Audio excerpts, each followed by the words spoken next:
បើមើលឃើញក៏ឆ្លើយថាកុំអត់ឃើញលឺអត់1 2 3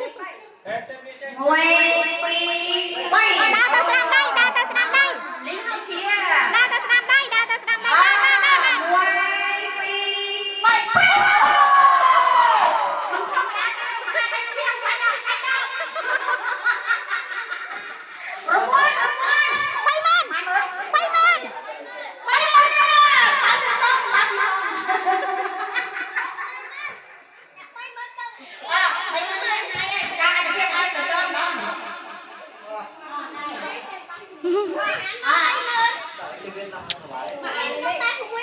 ស្អីស្អីថាមិនដឹងរីវាយទៅហើយវាយមួយត្រូវមួយត្រូវ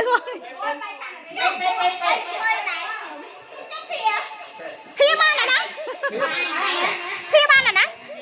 អូបើបងកញ្ញាខាងមកដល់គេរីគេហើយមិនបងកញ្ញាមកដល់គេរីបានស្នាប់ពីនេះហើយ